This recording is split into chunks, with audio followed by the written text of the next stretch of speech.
सिर्फ मैंने ही नहीं, सारे आमदारों ने भी वो मुद्दा उठाया था कि औरंगाबाद में स्पोर्ट्स यूनिवर्सिटी होना चाहिए। तो उसमें जो जवाब लिख कर दिया गया है, उसमें जवाब के अंदर स्पोर्ट्स यूनिवर्सिटी का कहीं पर भी जिक्र ही नहीं है।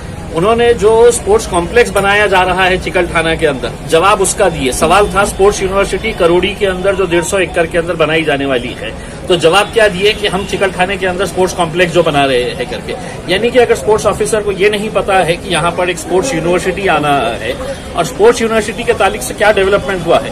मंत्री साहब का ये कहना है कि हमने आश्वासन दिया है, मुख्यमंत्री साहब से बात किए हैं, हमने स्पोर्ट्स मिनिस्टर को अनुरोध किया है कि वो यहाँ पर आए और देखें इसका स्पोर्ट्स यूनिवर्सिटी का किस तरह से क्या क्या फैसिलिटीज कर सकते हैं करके, लेकिन अभी तक कोई ठोस जवाब नहीं मिला है। अब ऐसे समय के ऊपर जहां पर एक स्पोर्ट्स यूनिवर्सिटी हमारे हाथ से राष्ट्रवादी कांग्रेस वाले, शिवसेना वाले, कांग्रेस वाले ये सब है तो औरंगाबाद से पूना लेके चले जाते हैं, तो यहाँ की जनता और यहाँ की राजनीतिक पार्टियां सब खामोश बैठी रहती है। तो अब खबर ये आती है कि भारतीय जनता पार्टी वाले जो औरंगाबाद के लिए पिछले कई सालों से एक पिट लाइन की डिमांड कर रहे थे, वो पिट लाइन अब रेलवे जो मंत्री है दानवे साहब, वो उन्होंने अपने चुनावी क्षेत्र के अंदर, अब हम उनसे ये सवाल करना चाहते हैं कि दानवे साहब आप देश के मंत्री है या जालना के मंत्री है? अगर जालना के मंत्री है तो आप अगले बार जो है वो आप खासदारकी का इलेक्शन ना लड़ते हुए महानगर पालिका का या नगर पालिका का एक कॉर्पोरेटर का आप इलेक्शन लड़ लीजिएगा। क्योंकि अगर विकास की बात होती है तो मराठवाड़ा की राजधानी औरंगाबाद है, जालना को ऑलरेडी एक ड्राई पोर्ट दे दिया गया है। अगर औरंगाबाद के अंदर पिटलाइन, और जब काम करना नहीं होता है तो उन्होंने कहा कि आपने जगह ढूंढ के दो। मैंने भागवत कराड़ को बोला है जगह ढूंढ के दो करके, तो मतलब जब काम करना नहीं होता है। अब मेरा ये सवाल है भारतीय जनता पार्टी वालों से कि आप इस बारे में क्या फैसला लेने वाले हैं।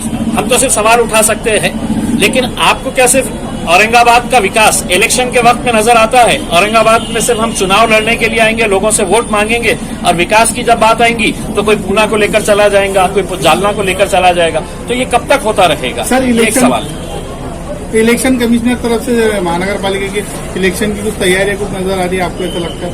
देखिए, अभी इसका फैसला तो जो है वो इलेक्शन कमीशन ही ले सकता है और सुप्रीम कोर्ट इसके अंदर दखल ले सकता है। हमें ऐसा लगता है कि सरकार कितनी भी कोशिश कर ले, इलेक्शन कमीशन और सुप्रीम कोर्ट के जो इंस्ट्रक्शंस है उसके हिसाब से इलेक्शन अभी होना चाहिए, उसको आगे बढ़ा नहीं सकते। सर, जैसा कि आपने स्पोर्ट्स यूनिवर्सिटी के बारे में कहा, ऐसा आपको लग रहा है कि राज्य सरकार इसमें कुछ थोड़ा? देखिए, मैं राज्य सरकार से ज्यादा राज्य सरकार के जो प्रतिनिधि है यहाँ पर, शिवसेना के इतने सारे आमदार हैं, राष्ट्रवादी के इतने सारे आमदार हैं, भारतीय जनता पार्टी के आमदार है, इतनी बड़ी यहाँ पर उनके सत्ता थी। अब यहाँ पर आने के बावजूद भी अगर पिटलाइन आप जालना को लेकर चले जाए, हमने दानवे साहब को ये बताया था कि आप अगर वो पिटलाइन चिकलठाने के अंदर करते हैं तो चिकलठाना आपके ही चुनावी क्षेत्र के अंदर आता है, उसका फायदा औरंगाबाद को भी हुआ होता, और आप ये भी बोल सकते थे कि मैंने अपने चुनावी क्षेत्र के अंदर लेकर आया है करके। लेकिन जालना को लेकर जाना मेरे हिसाब से ये गलत फैसला है। ये पिटलाइन औरंगाबाद के अंदर ही होना चाहिए था, लेकिन दुर्भाग्यवश नेताओं की सोच बहुत छोटी है कि उनको ऐसा लगता है कि मैं अपने सिर्फ चुनावी क्षेत्र के बारे में बात करूंगा, बाकी के बारे में बात नहीं करूंगा। सर, लॉकडाउन के कोई चांसेस?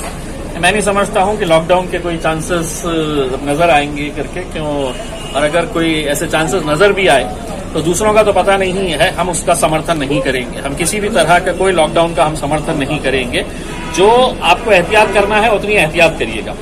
दूसरा एक अहम मुद्दा जो है, आज महानगर पालिका औरंगाबाद की तरफ से GIS मैपिंग का उद्घाटन यहाँ पर पालक मंत्री के हाथ से किया गया। अब वो उद्घाटन करते वक्त ये बताया गया कि औरंगाबाद में करीब 4.5 लाख प्रॉपर्टीज है, यानी कि 4.5 लाख घर है, कमर्शियल एस्टैब्लिशमेंट्स है, लेकिन टैक्स जो है वो महज 1.5 लाख लोग भरते हैं। इसका मतलब ये है कि सिर्फ 34% लोग ही टैक्स भरते हैं, और बाकी के जो 70% के करीब लोग हैं वो टैक्स नहीं भरते हैं। अब GIS मैपिंग के जरिए इसका सर्वे किया जा रहा है। मैंने ये मांग अंदर की है कि साहब ये कौन 70% लोग हैं और किसकी सरकार थी वहां पर? महानगर पालिका के अंदर कौन लोग बैठे थे? आज जो इनॉग्रेशन आप हरी झंडी दिखाकर कर रहे हैं, पिछले 25-30 सालों से आप ही बैठे थे वहां पे महानगर पालिका के अंदर, यानी कि आपकी जिम्मेदारी थी। हमने ये मांग की है कि जो अधिकारी इसके अंदर दोषी है कि जिसने है तो प्रॉपर्टी तो बनाने की इजाजत दे दी, लेकिन उसके बाद टैक्स ही नहीं चढ़ाया। जो ईमानदारी से 1.5 लाख लोग टैक्स भर रहे थे, उसका खामियाजा जो है उन लोगों को 70% लोगों की वजह से भुगतना पड़ रहा था, क्योंकि वो 70% लोग रोड भी ले रहे थे, लाइट भी ले रहे थे, पानी भी ले रहे थे, ड्रेनेज का फायदा भी ले रहे थे, तो बगैर टैक्स भरे ही ये कर रहे थे। अब हमने महानगर पालिका के कमिश्नर साहब से ये अनुरोध किया है कि इसको टाइम बाउंड किया जाए, और मैं इसके जरिए लोगों से भी ये अनुरोध कर रहा हूं कि अगले कुछ दिनों के अंदर आपके पास फॉर्म्स लेकर आए जाएंगे, हर प्रॉपर्टी वाले के पास। वो फॉर्म है तो आपको 7 दिन के अंदर भर के देना है, कुछ डॉक्यूमेंट्स के साथ, कि आपका घर का कितने रूम्स है, आपके घर में कितने लोग हैं, आपके प्लॉट का साइज कितना है। ये सब देने के बाद 7 दिन के बाद वो टीम आएगी आपके पास से, वो फॉर्म कलेक्ट करके लेकर जाएगी। जिनके ऊपर टैक्स नहीं है, जिनके पास टैक्स रिसीप्ट नहीं है, उनके ऊपर बहुत बड़ी फाइन लग सकती है।